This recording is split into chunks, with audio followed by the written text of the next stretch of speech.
Diyor ki namaz ne hikmete binaen 5 vakit olmuştur. Buna benzer bazı sorular sorulduğu zaman bu hususa dikkatinizi çekmiştim. Bazı şeyler söylenmekle beraber ben desem ki bu mesele işte 5 vakit namaz şundan dolayı şöyledir. Sizin aklınıza başka şey gelir. Dersiniz ki efendim 4'te olabilirdi, 6'da olabilirdi. Mesela ben desem ki İslam'ın 5 esası vardır esasen. Bu 5 esasla bunun arasında bir tevafuk olsun diyedir.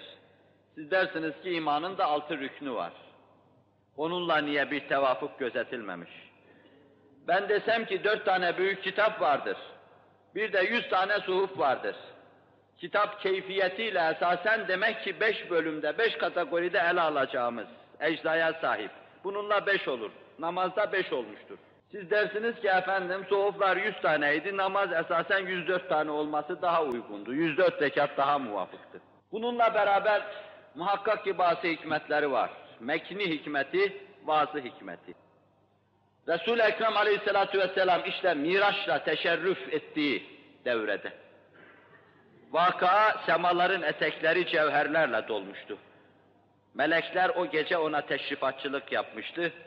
Cennet bütün huri ve kilmanlarıyla aleyhissalatu vesselamın didarını intizar ediyorlardı. Herkesin, her şeyin dil, dudak, göz, kulak kesildiği, onu seyret aldığı Hz. Muhammed aleyhissalatu vesselam, Miraç'tan müşahadesi olarak iman hakikatlarıyla ve bir de namazla döndü. O güne kadar Efendimiz namaz kılıyorlardı. Ama Hz. İbrahim'den geriye kalan Hanif diniyle amel ediyordu. Ve Cenab-ı Hakk'ın kendisine ibadet et demesiyle şöyle veya böyle yüzünü yere koyuyordu. 1 rekat, 2 rekat, 3 rekat bazı vakitlerde namaz kılıyordu. Bizim günde 5 defa kıldığımız bu namaz, Miraç'tan sonra bu şekli, bu hüviyeti iktisap etmiştir. Beni İsrail 50 vakit namaz kılıyordu. Belki birer rekat kılıyorlardı ama 50 defa huzuru kibriyaya geliyorlardı her gün. Resul-i Ekrem aleyhissalatu vesselam Miraç'la serfiraz olunca Cenab-ı Hak aynı mükellefiyeti ona da yükledi. Hz. Musa'ya döndü. Allah Resulü sallallahu aleyhi ve sellem misali levhalarda orada gördü bütün peygamberleri. Bir yönüyle Enbiya-i İzam vefat etmiştir. Fakat bir yönüyle misali vücutlarıyla haydır onlar. Hz. Musa kainatın fahrına sordu, kim bilir kaç defa bunu mevizecilerden dinlediniz. Cenab-ı Hak nasıl bir vazifeyle tavsif etti dedi. Efendimiz de sallallahu aleyhi ve sellem 50 vakit buyurdu. Ya Muhammed sallallahu aleyhi ve sellem, benim ümmetim de onunla memur kılınmıştı. Fakat ben İsrail oğullarıyla başa çıkamadım. Nazının geçtiği bu devrede, bu dönemde git Rabbinin indirmesini iste ondan. Allah Resulü sallallahu aleyhi ve sellem gitti, bir miktar indirildi. Gitti, bir miktar indirildi. Her defasında Hz. Musa indirilmesini istiyordu. En nihayet 5 kalınca ya Muhammed dedi, biraz daha indirsin git Rabbine. Utanıyorum dedi artık huzur-u kibriyaya çıkmaya. Bu meseleyi götürüp ona arz etmeye hicap ediyorum buyurdu. Allah Resulü 5 vakit namazı kabullendi orada. Bu 5 vakit namaz esasen adet itibariyle 50 vakta tekabül etmiyor. Fakat 5 vakit namaz sıdk ile eda edildiğinde Süleyman Çelebi'nin ifade ettiği gibi 50 vaktin ecrini Allah vereceğini vaat ediyor. Allah'ın lahuti bir prensibi var, kanunu var. Sevapları en azından biri 10 yapıyor. İsrailoğullarının 50 vakitte elde edecekleri sevabı, ümmeti Muhammed aleyhissalatu vesselam, Hammadun olan, makami Mahmud'un peygamberi sallallahu aleyhi ve sellemin ümmetine 5 kıldırıyor, her birini bunların 10 sayıyor, 5'i 10'la darp ediyoruz, İsrailoğullarının veya Yahudilerin 50 vakit namazına tekabül ediyor. İşte bir böyle esas 50'nin dergâh-ı nezdi üluhiyette, ehadiyette 50'nin bir kıymetin olduğu meselesini görüyoruz.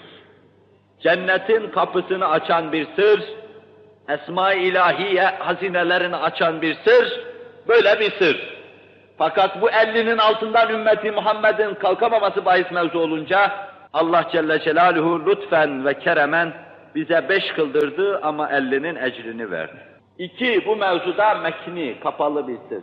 Cenab-ı Hakk'ın kulları, bütün kulları, hususiyle bizleri mükellef kıldığı bu kullukların kemiyeti içinde dahi ilmiyle idare buyurduğu, gözettiği bir kısım hikmetler vardır. Tıpkı bunlar 30 gün Ramazan-ı Şerif, işte 3 gün veya 4 gün, 5 gün haçtaki durum, yani yevmi terviye günü, Arefe günü, ondan sonra 3 gün, böyle 5 gün. Bunlar esasen bir kısım esrarın anahtarlarıdır. İnsan şifreli kilitlerde belli rakamlara getirdiği zaman, ruhi hayatına, kalbi hayatına feyzi akdesten bir kısım nurların ve sırların geldiğini hisseder. Belki herkes için bahis mevzu değildir. Fakat sıdkıyla bu 5 vakti eda eden bir insan, az çok kalbine gelen bu şeyleri hissetmeye başlar. Binaenaleyh, biz oruçta bunu düşünüyoruz, haçta bunu düşünüyoruz, namazda bunu düşünüyoruz, namazın vakitlerinde ve rekatlarında bunu düşünüyoruz. Hatta 17 rekat farz, vacibiyle 20 rekat, sünnetleriyle 40 rekat namaz, bu da bir sırrın anahtarıdır. Lahuti aleme dair bir sır ancak bunları eda etmekle çözülür. Ve gerçekten bu sırrın çözülmesinin insanın ruhi ve kalbi hayatına ne kazandırdığı meselesine gelince, o da bu işin, bu meselenin işe yaradığı günde zuhur eder. Anladınız mı bu son noktayı? Yunus, Tapduk Emre'den ayrılıp gittiği zaman, bu dinlendirici mahiyette olacak. Öyle derler bütün Yunus'un hayatını yazanlar. Bir kısım arkadaşlarla beraber yola çıkmış, seyahat ediyorlar. Derler ki öğlen vakti olduğunda arkadaşlardan bir tanesi ellerini kaldırdı, dua etti, Cenab-ı Hak onlara bir sofra ihsan buyurdu. Akşam da öbürü yaptı, ertesi gün 3. şahıs olan Yunus'a sıra geldi sabah. Dediler arkadaş sıra sende, şimdi sen dua edeceksin. O ne dediler, niçin dua ettiler bilmiyordu onu. Ellerini kaldırdı şöyle dedi, Allah'ım bunlar kimin yüzü suyu hürmetine dua ettilerse, ben de onu vesile vasıta yaparak dergâh-ı nezd-i uluhiyetine onun gölgesinde sığınıyorum dedi. Allah ona da ihsan etti. Nasıl etti? Etti yani, bir vesileyle etti ihsan. Sonra sordular, dediler arkadaş sen kimi vesile yaparak sığındın da dua ettin? Vallahi dedi ben kimseyi bilmem. Siz kimi yaptınızsa ben onu vesile yaptım. Dediler ki Tapduk'un meşhur bir müridi varmış, adı Yunus. Biz onu vesile yaparak onun zillinde bu seyrimizi yaptık, dua ettik Allah'a. Kendi farkına varmadan nereye gittiğini gören Yunus, Tapduk'un kapısına geldi bilirsiniz. Hanımefendiye, kadın efendiye sordu, başını eşiğe koy. Geçerken bizim Yunus derse kabul buyurmuş, unutmamış demektir. Kalkar elin ayağına yapışırsın. Ve öyle yaptı, hüsnü kabul gördü. Asıl mesele şudur. Tapduk ona şöyle dedi, ben istiyordum ki sen kapalı bir sandık olarak ahirete gidesin. Nasıl cevahiri havisin onu bilmeyesin, asıl mesele de odur.